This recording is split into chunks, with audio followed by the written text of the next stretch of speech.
오늘은 마가복음 11장 20절에서 33절을 중심으로 말씀을 나누겠습니다. 어제 말씀 속에서 예수님은 예루살렘에 입성을 하셨습니다. 그리고 성전에 들어가시기 전에 시장하셨는지 무화과나무를 보고는 열매를 먹으려고 하셨습니다. 그런데 열매가 없었죠. 그래서 이렇게 말씀하십니다. 11장 14절의 말씀입니다.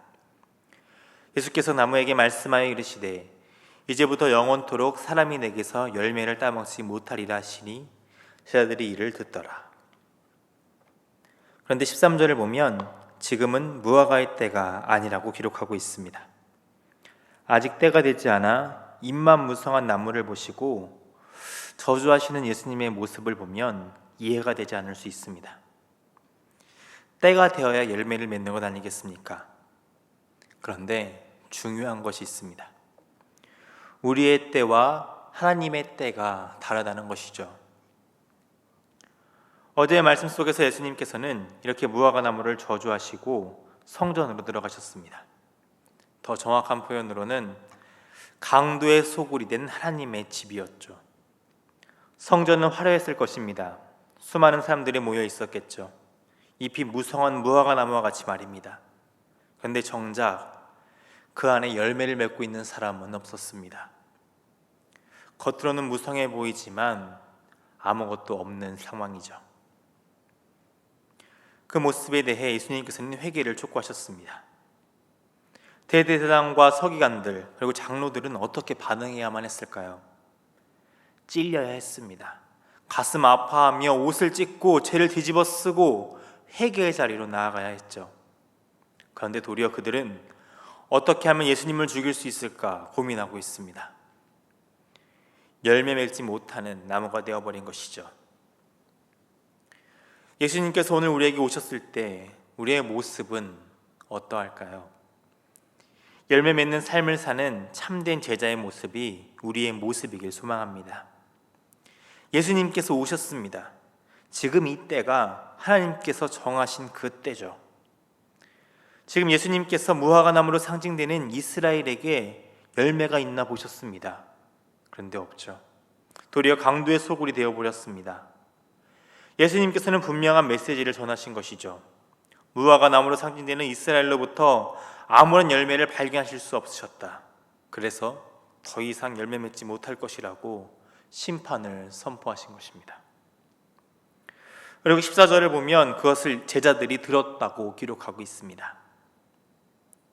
오늘 본문에서 보면 예수님께서 선포하신 그 말씀이 이루어진 것을 확인할 수 있습니다. 오늘 본문 20절의 말씀입니다. 그들이 아침에 지나갈 때에 무화과나무가 뿌리째 마른 것을 보고 제자들은 전날 예수님의 말씀이 그대로 실현된 것을 보게 된 것이죠.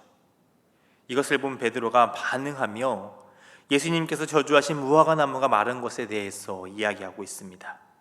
그때 예수님께서는 무엇이라고 답하십니까?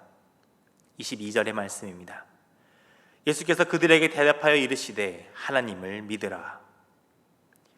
예수님의 말씀이 하루 만에 현실이 되었습니다. 그리고 그에 대한 베드로의 반응으로 믿음을 요구하고 계시죠. 지금 제자가 맺어야 할 열매가 믿음이라고 말씀하고 계신 것입니다. 예수님께서 성전을 심판하셨습니다. 그리고 말씀하신 대로 무화과나무가 뿌리채 말라버렸죠.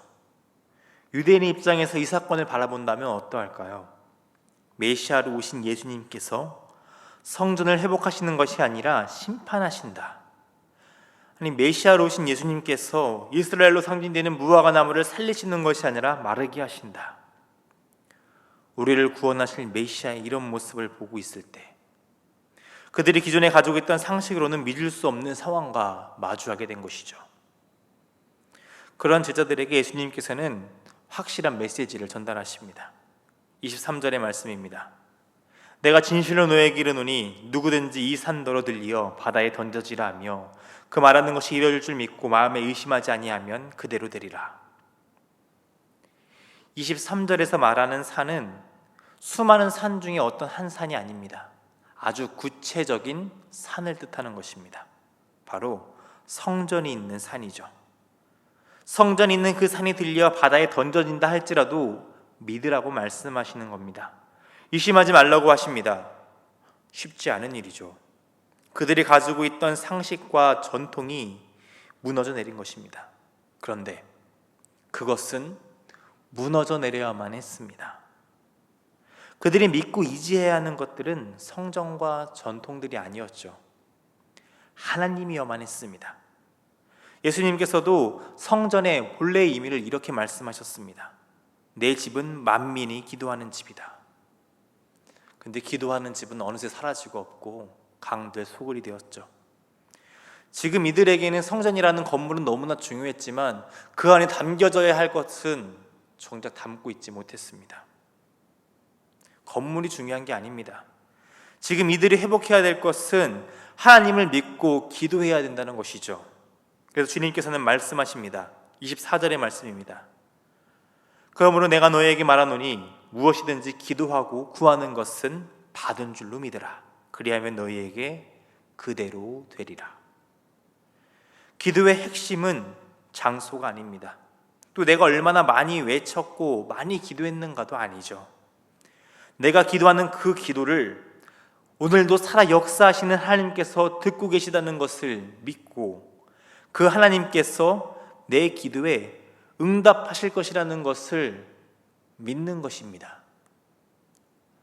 계속해서 예수님께서는 기도와 용서를 연결시켜 말씀하십니다. 25절의 말씀입니다. 서서 기도할 때에 아무에게나 혐의가 있거든 용서하라.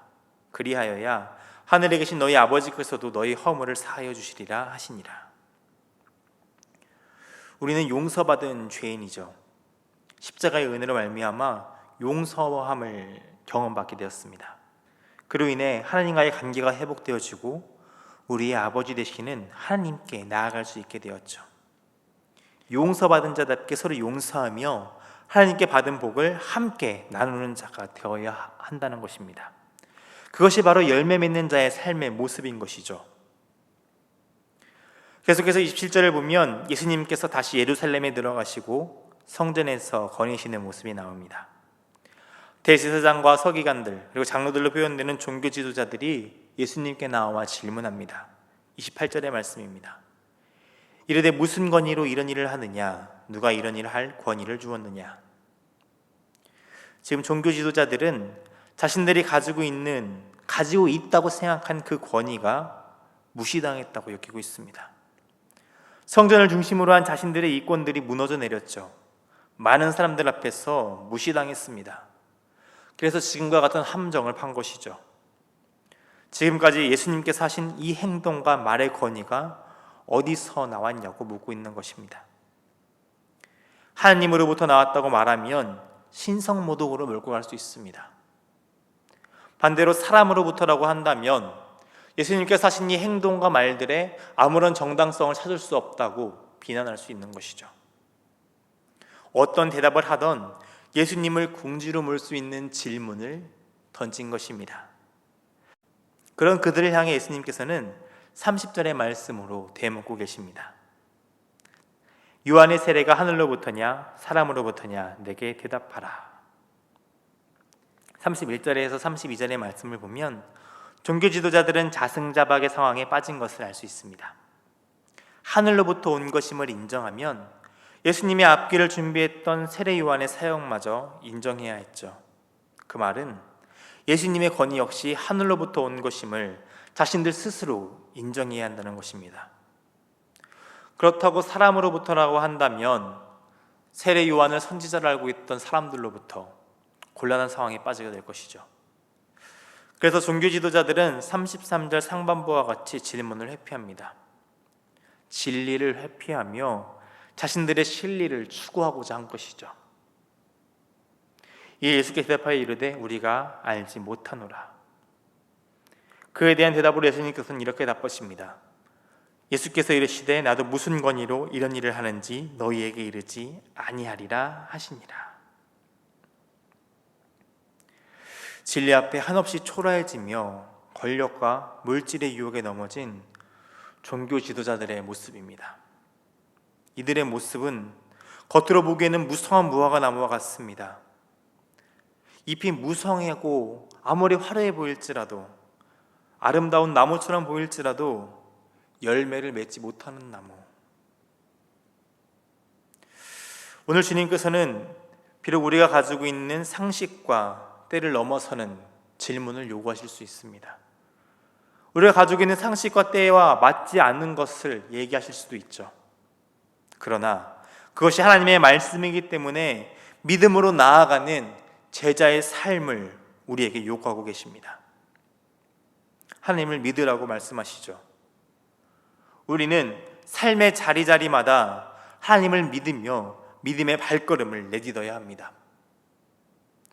종교 지도자들과 같이 입만 무성한 외식의 삶에서 벗어나야 합니다. 하나님의 말씀 앞에 오늘 우리 자신을 비춰가며 온전히 예수님의 가신 그 길을 걷고 있는지 살펴봐야 한다는 것이죠.